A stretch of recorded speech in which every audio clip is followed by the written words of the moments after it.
Hello दोस्तों, नमस्कार। आइए आज हम बात करते हैं जूनियर अकाउंटेंट एग्ज़ाम में किस प्रकार से जो रिजर्वेशन हैं वो इन कट ऑफ्स को कैसे प्रभावित करता है। और मैं आगे कुछ बात करूं उससे पहले ही स्पष्ट कर देना चाहता हूं कि जो लोग इसको समझना चाहते हैं वो इसको शुरू से देखें, अन्यथा अगर किसको ऐसा लगे अभ्यर्थी को कि नहीं ये चीज़ नहीं हो सकती तो वो वीडियो को यहीं रोक दे, क्योंकि ये मैं जो बात कर रहा हूँ वो एक फैक्चुअल डेटा पे कर रहा हूँ। और ये एक एनालिसिस है कि जब ओबीसी की कैंडिडेट हैं वो किस प्रकार से ज़्यादा पास हुए हैं और उसका कट ऑफ मार्क्स पे क्या इम्पैक्ट पड़ेगा, और जो एमई कैटेगरी है या फिर एक्स सर्विसमैन हैं वो किस प्रकार कट ऑफ को प्रभावित करेंगे। ये जो पेज आप देख रहे हैं स्क्रीन पर, ये आरपीएससी का एक एनुअल रिपोर्ट है। आरपीएससी मैं उन लोगों को बता देना चाहता हूँ कि हर साल आरपीएससी एक एनुअल रिपोर्ट पब्लिश करती हैं। ये ऑफिशियल डेटा है, इसमें कहीं कोई बात अपनी तरफ से नहीं कही गई है। ये एनालिसिस आरपीएससी की रिपोर्ट के आधार पे किया गया है। आप देख सकते हैं कि ये जो रिपोर्ट है वो वार्षिक प्रतिवेदन 2016-17 का है। इसको आप राजस्थान पब्लिक सर्विस कमीशन की वेबसाइट पर जाकर डाउनलोड भी कर सकते हैं और आप खुद भी इस डेटा को देखकर एनालिसिस कर सकते हैं कि जो हाल ही में जूनियर अकाउंटेंट का एग्ज़ाम हुआ है उसमें जो कट ऑफ मार्क्स को लेकर अनुमान लगाए जा रहे हैं उसमें ओबीसी, एमई और एक्स सर्विसमैन, ये जो तीन फैक्टर हैं किस प्रकार कट ऑफ को प्रभावित कर सकते हैं। मैं फैक्ट्स के साथ आपके सामने कुछ बातें रखूँगा, हो सकता है कि आपको अच्छी लगे। ये आरपीएससी इस प्रकार की सीट पब्लिश करती हैं।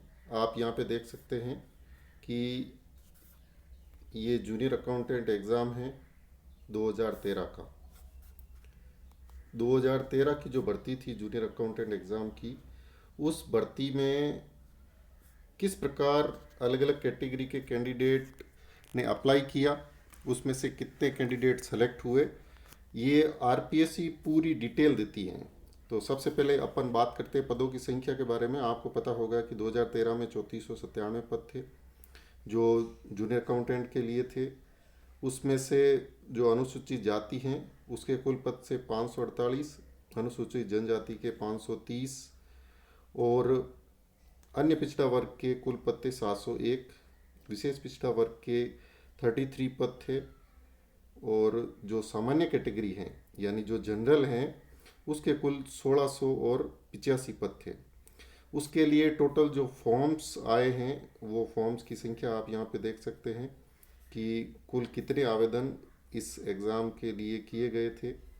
तो ये कुल आवेदकों की संख्या है। यहाँ पर आप देख सकते हैं 3,64,390 लोगों ने आवेदन किया था कुल पदों के मुकाबले, 3497 पदों के मुकाबले, और उसमें से जो उपस्थित हैं उनकी संख्या थी 1,74,957। तो सबसे पहले यहाँ पे एक बात तो स्पष्ट होती है कि लगभग आधे ही अभ्यर्थी एग्ज़ाम फॉर्म भरने वाले हैं उनमें से एग्ज़ाम दे पाते हैं। फिर उसके बाद कैटेगरी वाइज जब अपन इसका क्लासिफिकेशन देखते हैं तो आप देखिए यहाँ पे भी जो अन्य पिछड़ा वर्ग हैं उसके सर्वाधिक कैंडिडेट हैं, यानी 66,572 कैंडिडेट ओबीसी कैंडिडेट हैं जो इस एग्ज़ाम में अपीयर हुए हैं। तो ये कहीं न कहीं मोटे तौर पर ये नंबर्स हैं। ये जो नंबर्स हैं मैं आपको जूम करके दिखा रहा हूँ। ये कुल कैंडिडेट हैं 1,74,000 ये अपीयर हुए थे। इसमें से 66,000 ओबीसी के अपीयर हुए हैं। तो आप देख लीजिए कि लगभग 40% कैंडिडेट ओबीसी के एग्ज़ाम में अपीयर होते हैं, 40 से 45 तक भी होते हैं कई बार। इन कैंडिडेट्स में से जो सिलेक्शन है वो सिलेक्शन किस प्रकार होता है इसका अपन आगे की टेबल में देखते हैं कि किस कैटेगरी में कितने सिलेक्शन हुए हैं। तो कुल जो पद थे उसमें से 3530 लोगों को आरपीएससी ने रिकमेंड किया था, 3497 पद थे उसके अगेंस्ट। अब इसमें आप सबसे पहले देखिए अनुसूचित जाति। अनुसूचित जाति के लिए जो कुल पद थे वो थे 548 और इस भर्ती में अनुसूचित जाति के जो कैंडिडेट सेलेक्ट हुए हैं वो है 577, जिनको रेकमेंड किया गया था।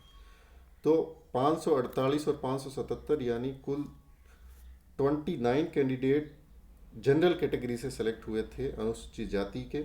इसी प्रकार अनुसूचित जनजाति के 530 पद थे, उसकी जगह 542 पदों के लिए इनका रिकमेंडेशन हुआ, यानी 12 कैंडिडेट जनरल कैटेगरी में सेलेक्ट हुए। वहीं जो अन्य पिछड़ा वर्ग हैं, अन्य पिछड़ा वर्ग की कुल सीटें थी 701, क्योंकि आपको पता है ओबीसी को जो रिजर्वेशन है वो 21% है। ओबीसी को रिजर्वेशन 21% है। चूंकि ओबीसी की पॉपुलेशन ज़्यादा है, आप देख सकते हैं कि 66,000 लोग बैठे हैं 1,14,000 में से, तो उस वजह से ओबीसी के कैंडिडेट जनरल में जाते हैं।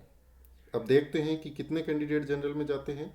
अगर अपन पिछले एग्ज़ाम का एनालिसिस करें तो 701 पदों के मुकाबले, ये जो 701 पद है इसके मुकाबले 1345 लोग, अब आप देख लीजिए लगभग लगभग जस्ट डबल, यानी 701 की जगह 1345 लोग सेलेक्ट हुए हैं ओबीसी कैटेगरी के। इसका मतलब क्या है कि ये जो 644 लोग हैं ये जनरल कैटेगरी में सेलेक्ट हुए हैं, यानी जनरल के जो कुल पद थे 1685 उसमें से 644 लोग ओबीसी कैटेगरी के सेलेक्ट हुए हैं। फिर विशेष पिछड़ा वर्ग जो अब मोस्ट बैकवर्ड क्लास हो गया है, तो विशेष पिछड़ा वर्ग के 33 पद थे और उसकी जगह 59 कैंडिडेट सेलेक्ट हुए थे, 59 कैंडिडेट। ये मैं आपको जूम करके और बता दूं आपको, ये देखिए आप 59 कैंडिडेट ये सेलेक्ट हुए हैं, वो वर्तमान की एमबीसी कैटेगरी है। अब जनरल कैंडिडेट बात आती है जनरल की, तो 1685 पदों के मुकाबले 1007 कैंडिडेट जनरल के सेलेक्ट हुए हैं। इसके पीछे क्या रीजन है? इसके पीछे भी एक लॉजिक है कि जनरल की ये जो कैटेगरी है 1685 लोगों की ये कैटेगरी है, इस कैटेगरी में सारे कैंडिडेट एलिजिबल हैं। जो टॉप के 1685 लोग होते हैं, यानी 1185 मेल, 1181 मेल और 504 फीमेल, तो ये लोग इस कैटेगरी में, चाहे वो किसी भी कैटेगरी का हो, अगर उसने रिजर्वेशन का फ़ायदा यानी एज का फ़ायदा नहीं उठाया है, रिजर्वेशन में जिस व्यक्ति ने एज का फ़ायदा उठाया है वो व्यक्ति इन 1685 पदों में शामिल नहीं है। तो ये रिजर्वेशन का सबसे बड़ा फैक्टर है जो कहीं ना कहीं ओबीसी के कैंडिडेट पास होते हैं, उसके पीछे का मैंने ये रीज़न बताया है। अब आगे हम चर्चा करते हैं जैसे हॉरिजॉन्टल कैंडिडेट। अब हॉरिजॉन्टल में ये जो ओबीसी के कैंडिडेट सेलेक्ट होते हैं या जो जनरल के सीट्स हैं उन पे, क्योंकि हॉरिजॉन्टल का मतलब होता है ये वर्टिकल रिजर्वेशन है, ये जो सारा रिजर्वेशन आप देख रहे हैं, ये जो 3530 कैंडिडेट हैं इनमें 577 अनुसूचित जाति के, 542 अनुसूचित जनजाति के, 1345 ओबीसी के, 59 कैंडिडेट जो वर्तमान में एमबीसी है उस समय विशिष्ट पिछड़ा वर्ग के नाम से जाना जाता था, और 1007 जनरल के। इन पदों पे ये रिकमेंडेशन ये चीज़ ये बता रहे हैं कि एक जो भर्ती होती है उसमें क्या रेशियो है सिलेक्शन का, और इसी को आधार मानते हुए हम बात करेंगे आगे कि किस प्रकार कट ऑफ प्रभावित होगी इस एग्ज़ाम की। ये देखो आरपीएससी इस प्रकार सारी डिटेल शेयर करती हैं कि इसमें कितने फॉर्म अप्लाई किए गए थे, कितने कैंडिडेट उपस्थित हुए। तो ये जूनियर अकाउंटेंट का एग्ज़ाम है, आप देख सकते हैं 53 पे। ये 4/10/16 को आयोजित हुए थे एग्ज़ाम, और इसमें 3,64,292 कैंडिडेट के मुकाबले 1,78,285 कैंडिडेट एग्ज़ाम में अपीयर हुए थे। ये जो सीट्स का आंकड़ा था, यानी पिछला जो क्लासिफिकेशन था 2013 का, जब तक अपन पिछले एग्ज़ाम की चर्चा नहीं करेंगे, इस एग्ज़ाम की कट ऑफ को लेकर हवा में अनुमान लगाना मैं बिल्कुल सही नहीं मानता हूँ। मैं हमेशा फैक्ट्स पे बात रखने की कोशिश करता हूँ। आपको समझ में आए तो ठीक है, नहीं तो कोई बात नहीं, क्योंकि वही लोग इस वीडियो को देख सकते हैं जो इन फैक्ट्स को समझ सकते हैं। अदरवाइज सबके बस की बात नहीं है, क्योंकि सारे कैंडिडेट कट ऑफ को कम करने को लेकर आमादा है कि कैसे ही करके कट ऑफ कम हो। कट ऑफ कम और ज़्यादा क्यों होती है मैं आपको ये बताने की कोशिश कर रहा हूँ। इसमें पिछली बार 437 पद मंत्रालय कर्मचारियों के थे और 69 सीट्स उत्कृष्ट खिलाड़ियों की थी। विशेष योग्यजन के कुल 105 पद थे। क्योंकि ये हॉरिजॉन्टल रिजर्वेशन है, ये रिजर्वेशन वर्टिकल रिजर्वेशन में से ही निकलता है। तो अब जो कैंडिडेट इस कैटेगरी में नहीं है, मंत्रालय कर्मचारी नहीं है, उत्कृष्ट खिलाड़ी नहीं है, विशेष योग्यजन नहीं है, तो वह इन पदों को कम कर ले, क्योंकि इतने पद तो उस कैटेगरी के कैंडिडेट को जाने ही जाने हैं। तो जो जनरल्स की सीट है या उसकी खुद की सीट है, उसमें से ये लैप्स हो जाते हैं। अब बात करते हैं, सीधा मुद्दे पे आते हैं कि जूनियर अकाउंटेंट का एग्ज़ाम है 2023 और जीआरए में जो सीट का क्लासिफिकेशन है वो है इस प्रकार। ये टीआरए का है। टीआरए में 170 पद हैं कुल। टीआरए की कट ऑफ चूँकि बहुत ज़्यादा जानी है, तो 170 लोगों के लिए बात करना बेमानी है। जो लोग सबसे ज़्यादा प्रभावित हैं उन लोगों पर बात करना अत्यंत आवश्यक है। तो हम बात करते हैं जीआरए की, जिसकी चर्चा को लेकर सारे लोग परेशान हैं कि जो जीआरए की कट ऑफ है वो कितनी रह सकती है।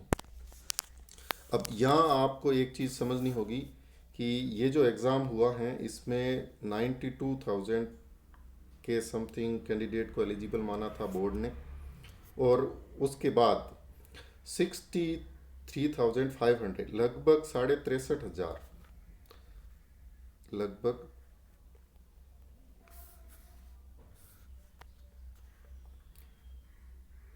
63,500 कैंडिडेट इस एग्ज़ाम में अपियर हुए। अब ये सारा जो जोड़ बाकी गुणा भाग हैं 63,500 में से होना है। कट ऑफ क्यों कम होगी, क्यों ज़्यादा होगी, उससे पहले मैं आपको बता दूं कि किस कैटेगरी का कैंडिडेट कितनी सीट के लिए एलिजिबल हैं।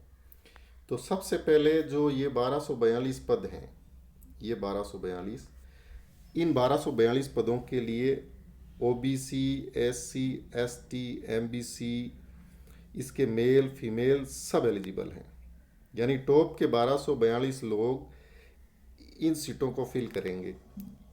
अब देखने वाली बात यह है कि इसमें कितने लोग जनरल के सेलेक्ट होते हैं, कितने लोग ईडब्ल्यूएस के सेलेक्ट होते हैं, कितने ओबीसी के, कितने एमबीसी के, एससी, एसटी के सेलेक्ट होते हैं।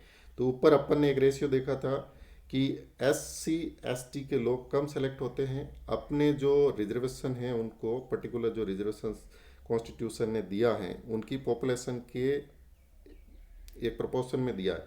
मतलब उनको जो रिजर्वेशन मिला है वो उनकी जनसंख्या के अनुपात में मिला हुआ है। 12 और 16%, 12% एसटी कैटेगरी को और 16% जो रिजर्वेशन है वो एससी कैटेगरी को मिला है।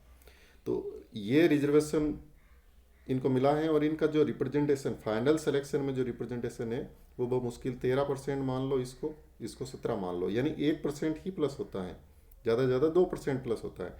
अब चेंजेस कहाँ आता है, सबसे ज़्यादा चेंजेज आते हैं ओबीसी में। ओबीसी को रिजर्वेशन है 21% और इनका जो सिलेक्शन का रेशियो है वो अबाउट 40% के लगभग है। लगभग 40% पॉपुलेशन एक भर्ती में, अगर 100 पदों की भर्ती है तो उसमें 40 लोग समथिंग ओबीसी के सेलेक्ट होते हैं। इसलिए आप देखेंगे कि अभी मैं आपको डिटेल में बताऊंगा किस कैटेगरी के कितने कैंडिडेट इस एग्ज़ाम में पास किए गए थे और कितने इसमें अपियर हो रहे हैं। उससे पहले अपन बात करते हैं कि आप कौन सी कैटेगरी से बिलोंग करते हैं और आप कितने पदों के लिए, जो 5,388 पद हैं, ये 5,388 पद हैं, आपको इनके बारे में नहीं सोचना है। आपको केवल अब जिस पद के लिए आप एलिजिबल है आपको उतनी सीटों के बारे में सोचना है। अगर आप जनरल कैटेगरी के मेल कैंडिडेट हैं तो आपके लिए मात्र 1242 पद हैं, बाकी भर्ती के पद आपके लिए किसी काम के नहीं हैं। तो आप केवल 1242 पदों के बारे में सोचें और उन पदों को सोचकर कट ऑफ का अनुमान लगाएं कि आपकी कट ऑफ क्या रह सकती है। अब 1242 कैंडिडेट सेलेक्ट करने हैं तो बात अलग है। जब बात आती है ईडब्ल्यूएस की, तो आप देखिए ईडब्ल्यूएस में मेल कैंडिडेट की 343 सीटें हैं और 1242 सीटें ये हैं। तो 1500 और जो 85 पद हैं, ये टोटल कितनी सीट्स हो गई,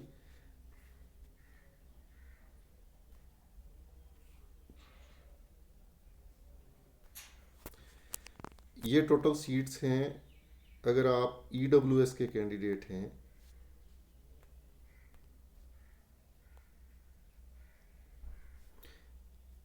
और आप मेल कैंडिडेट हैं तो आप 1585 सीटों के लिए एलिजिबल हैं। अगर आप जनरल के कैंडिडेट हैं तो आप 1242 सीटों के लिए एलिजिबल हैं। वहीं आप OBC के कैंडिडेट हैं तो आपके लिए 1242 और OBC की जो सीट्स हैं वो यहाँ पे हैं।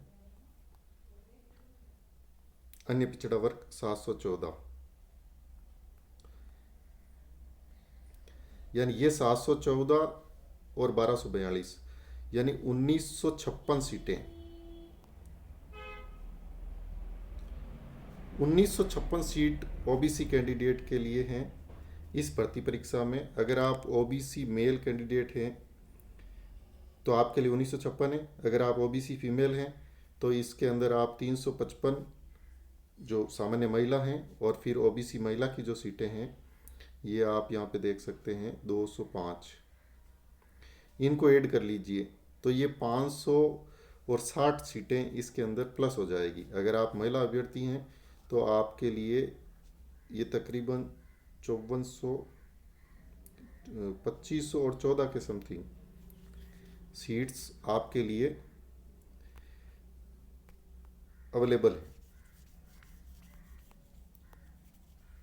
इसी प्रकार आप SC ST के कैंडिडेट हैं। यदि आप SC ST के कैंडिडेट हैं तो 1242 सीटें मेल कैंडिडेट के लिए हैं। वहीं जो दूसरी सीट्स हैं वो आप देख सकते हैं यहाँ पे। अगर आप अनुसूचित जाति से हैं तो 545 सीटें इसमें और जोड़ लीजिए, यानी जो 1200 और 87 पद हैं SC कैंडिडेट मेल।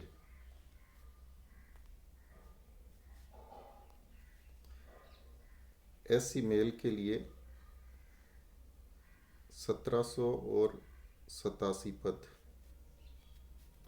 इन पदों के लिए वो एलिजिबल है। वहीं फीमेल हैं तो फीमेल की सीटें यहाँ 355 हैं और यहाँ पे 117 हैं। तो आप इसको नहीं, सॉरी, यहाँ पे 156 है, 355 और 156 इसको आप ऐड कर लीजिए तो ये 511 हो गई। तो इसमें 511 प्लस कर लीजिए तो 1700 और 53 सीटें।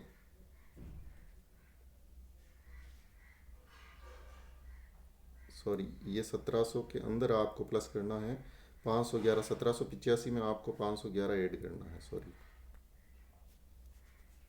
प्लस 511। तो इन सीटों के लिए SC फीमेल कैंडिडेट एलिजिबल हैं। वही बात करते हैं ST की।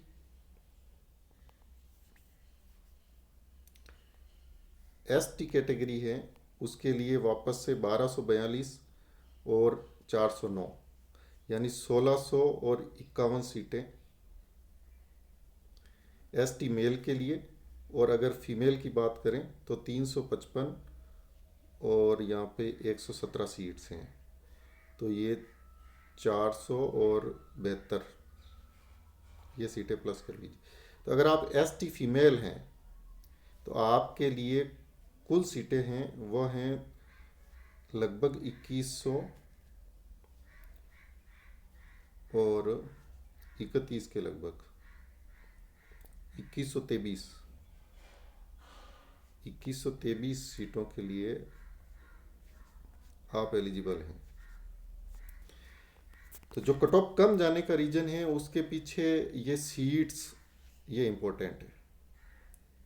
क्योंकि अगर आप बात करेंगे EWS की, अपन ने बात की, अब MBC की बात करते हैं। पिछले वीडियो में भी कुछ लोगों ने कमेंट किया था कि MBC की कट ऑफ को लेकर आपने बात नहीं की। यहाँ पे मैं बात करूँगा MBC की कट ऑफ को लेकर। तो देखते हैं MBC का कोई कैंडिडेट है उसके लिए कितनी सीट है। मोस्ट बैकवर्ड क्लास की जो सीटें हैं वो 171 सामान्य के लिए और 1242 ये जनरल की सीट में वो एलिजिबल है ही है। तो 1242 प्लस 171 तो ये लगभग 1413 सीटें होती हैं। इसके लिए एक MBC कैंडिडेट एलिजिबल है। और MBC जो फीमेल हैं उसको 1413 में पाँच, ये 355 और 205 जो महिला की सीटें हैं वो हैं, ये हो गई 560। तो ये 560 इसमें ऐड कर सकता है, 1973 सीटें। अब ये आप देख लीजिए, इन सीटों के लिए एमबीसी फीमेल एलिजिबल कैंडिडेट, यानी उसके लिए इतनी ही सीट है। अब जो कट ऑफ कम जाती है उसके पीछे क्या रीज़न है? क्योंकि जो कैंडिडेट हैं उस पर चर्चा कर लेते हैं, वो कितने कैंडिडेट हैं कैटेगरी वाइज। अब कुछ अभ्यर्थियों के कुछ क्वेरीज थी कि आपको कैसे पता चला कि कितने कैंडिडेट इस एग्ज़ाम में बैठे हैं कैटेगरी वाइज। तो ये एक अनुमान है, क्योंकि कितने कैंडिडेट एलिजिबल हुए थे ये डेटा, ये फिगर मेरे पास है, ये आरटीआई में सूचना मंगाई गई थी। और उसमें आप देख सकते हैं कि जो जनरल कैटेगरी है, जनरल कैटेगरी के अंदर 4,926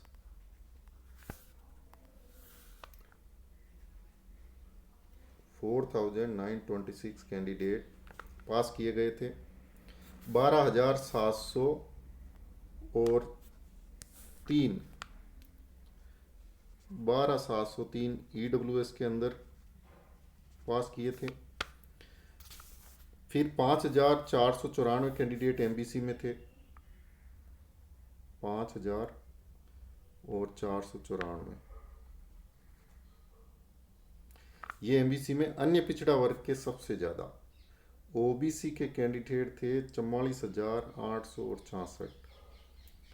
ये आरटीआई में सूचना मांगी थी किसी अभ्यर्थी ने, बोर्ड द्वारा ये सूचना प्रोवाइड की गई है, ये ऑथेंटिक सोर्स से सूचना ली गई है।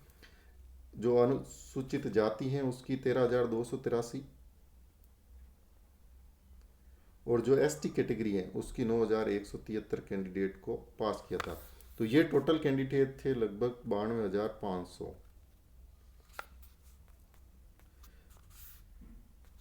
इसके अंदर 92,500 में से 63,500 कैंडिडेट ही एग्ज़ाम में बैठे हैं। अब देखो सिलेक्शन तो इसमें से ही होना है, 63,500 कैंडिडेट में से। तो जो कट ऑफ का अनुमान लगाएंगे अपन, इनके आधार पे तो लगाएंगे।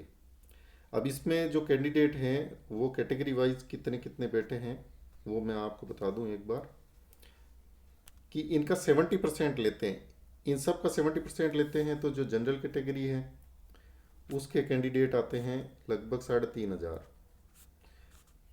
फिर उसके बाद में ईडब्ल्यूएस है, तो ईडब्ल्यूएस के तकरीबन 9,000 कैंडिडेट बैठे हैं। वहीं जो एमबीसी है, एमबीसी का 70% आप खुद निकाल सकते हैं, इसमें कोई बड़ी बात नहीं है। आप इसका 70% रेशियो निकाल लीजिए, लगभग 3,800 कैंडिडेट इसके बैठे हैं। वहीं जो ओबीसी है, अब ओबीसी के कैंडिडेट ऑब्वियसली जब ज़्यादा एलिजिबल हुए हैं तो बैठे भी ज़्यादा हैं, तो वो बैठे हैं 31,500 कैंडिडेट। फिर जो एससी कैटेगरी है, एससी कैटेगरी के कैंडिडेट बैठे हैं 9,000 और एसटी कैटेगरी है उसके कैंडिडेट बैठे हैं लगभग 6,500। यही रेशियो है जो 63,500 के लगभग है। अब इसमें सबसे ज़्यादा पास कौन होगा आप बताओ? ये कॉमन सेंस की बात है। मैंने आपको ऊपर इतना बड़ा एनालिसिस बताया है और उस एनालिसिस के अकॉर्डिंग 31,500 में से ही तो ज़्यादा पास होंगे। अब जो कैंडिडेट हॉरिजॉन्टल में नहीं आते हैं वो उतनी सीटें कम कर दें। कितनी सीटें कम करनी है? यहाँ पे आप देखो, ये सीट्स आपको कम करनी है 49, 49, 49, 196, 196। फिर आपको 613 ये एमई कैटेगरी की, और 606 ये एक्स सर्विसमैन की, और 98 यह है स्पोर्ट्स की। तो अब आप देख लीजिए आपके पास कितनी सीटें कम हो गई हैं, 5,300। और जो सीटें थी कुल 88, उसमें से मैंने आपको कैटेगरी वाइज सीटें बताई थी पहले, किस कैटेगरी का कैंडिडेट कितनी सीटों के लिए एलिजिबल है। उस कैटेगरी का कैंडिडेट हॉरिजॉन्टल रिजर्वेशन में इन सब सीटों को कम कर लें, जो तकरीबन ये 1,200 और 200, 1,400 और 1,500, यानी लगभग 1,515 सीटें। कितनी सीटें? ये हैं 1515 सीटें हॉरिजॉन्टल रिजर्वेशन में चली गई हैं। तो जो कैंडिडेट हॉरिजॉन्टल रिजर्वेशन में नहीं आता है, कृपया करके वो 1515 सीटों को भूल जाएं, क्योंकि ये 1515 व्यक्ति हॉरिजॉन्टल रिजर्वेशन में सेलेक्ट होने हैं। आप इनको सिलेक्शन से नहीं रोक सकते। तो जितने भी ये कट ऑफ को लेकर मैंने जो अनुमान लगाए थे, उसके पीछे ये सारे रीजंस हैं कि ये कट ऑफ को कम और ज़्यादा करेंगे। ओबीसी के कैंडिडेट कितने ज़्यादा सेलेक्ट होते हैं, ईडब्ल्यूएस की कट ऑफ कम क्यों जाती हैं, उन सब के पीछे यही रीज़न है कि देखो, अगर ईडब्ल्यूएस का कैंडिडेट जो पहले जनरल कैटेगरी का था उसको 10% रिजर्वेशन मिला ईडब्ल्यूएस में, अब वो ईडब्ल्यूएस में आप देख लीजिए तकरीबन 80% लोग जो जनरल कैटेगरी के हैं वो इस टाइम ईडब्ल्यूएस में हैं। अब सबसे बड़ी बात है कि ईडब्ल्यूएस की कट ऑफ कम क्यों जा रही है। आपने देखा होगा कि जो ईडब्ल्यूएस की कट ऑफ हैं वो कम क्यों जा रही हैं, उसके पीछे रीज़न यही है कि ईडब्ल्यूएस के जो कैंडिडेट हैं वो जनरल के ही तो हैं। जनरल के कैंडिडेट 80% ईडब्ल्यूएस के अंदर आते हैं, जैसे ओबीसी के हैं। ओबीसी में क्रीमिलियर लोग कितने हैं, 1% भी नहीं है। और जैसे ही 8 लाख की जो आय की सीमा रखी है,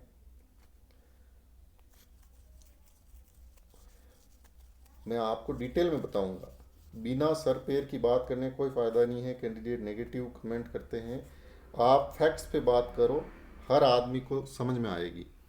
जो 8 लाख की आय सीमा है ईडब्ल्यूएस की, उसमें आप देखो कितने लोग बाहर हो रहे हैं। आप अपने, अगर आप जनरल कैंडिडेट हैं और ईडब्ल्यूएस का फॉर्म बनवा रहे हैं स्टेट का, तो आप देख लो हर व्यक्ति के पास है। तो ये इनकी परसेंटेज है 80%। अब ईडब्ल्यूएस का कैंडिडेट जो जनरल में सेलेक्ट हुआ वो जनरल की सीट काउंट होगी, और जो ओबीसी का सेलेक्ट हुआ वो भी जनरल की काउंट होगी। यानी जो 1242 पद हैं, मैं उन 1242 पदों की बात कर रहा हूँ, तो वहाँ पे जनरल के ज़्यादातर कैंडिडेट सेलेक्ट हो जाते हैं। फिर जो 10% कैंडिडेट ढूंढने हैं, तो ऑलमोस्ट जितने लोगों ने अप्लाई किया उसके अकॉर्डिंग वो लोग वहाँ मिल जाते हैं। जब 10% ढूंढने जाते हैं, आप नीचे उतरते हैं, तो ओबीसी वाले तो ऑलरेडी ऊपर हैं और वो सबसे ज़्यादा कैंडिडेट हैं, तो उनकी कट ऑफ ज़्यादा जाएगी, ईडब्ल्यूएस की कम जाएगी। आप ज़्यादातर भर्तियों का एनालिसिस करेंगे तो यही पाएंगे। तो इस वीडियो में मैंने आपको ये समझाने का प्रयास किया है कि क्यों ईडब्ल्यूएस की कट ऑफ कम जाएगी ओबीसी से। जो ओबीसी कैटेगरी हैं, इससे ईडब्ल्यूएस की कट ऑफ कम जाएगी, ओबीसी की ज़्यादा जाएगी, चाहे 2% जाए या 5% जाए, पर इसमें फ़र्क ज़रूर रहेगा। हाँ, एक बार और बता दूं मैं आपको कि जितने भी कैंडिडेट हैं, पिछले वीडियो में ये क्वेरीज आई थी कि जो पीडब्ल्यूडी के कैंडिडेट हैं, फिजिकली हैंडीकैप हैं, दिव्यांगजन हैं या महिला अभ्यर्थी हैं, तो वो अपने सिलेक्शन को लेकर चिंता नहीं करें। ये अभ्यर्थी अपनी मिनिमम जो क्वालिफिकेशन है, यानी जो 35 40 सॉरी 40%, ये ओबीसी और जनरल कैटेगरी। एससी एसटी के लिए ये 30 30 35, ये क्राइटेरिया जो पास कर रहे हैं फीमेल कैंडिडेट, तो मेरे ख्याल से कहीं न कहीं पास हो जाएगी, क्योंकि female candidate, number of candidate appear ही कम हुई है एग्ज़ाम में, उनकी संख्या ही कम है। फिर दूसरा, उनका बैकग्राउंड है वो अलग है, कॉमर्स बैकग्राउंड नहीं था, उसकी वजह से भी कट ऑफ कहीं न कहीं कम हो रही हैं। तो ये सब चीज़ें थी जिन पे चर्चा की है। अगर आपको वीडियो पसंद आया है तो आप इसको लाइक, शेयर और सब्सक्राइब करना ना भूलें। अगर पसंद नहीं आया है तो कोई बात नहीं। थैंक यू, आज के लिए इतना ही, धन्यवाद।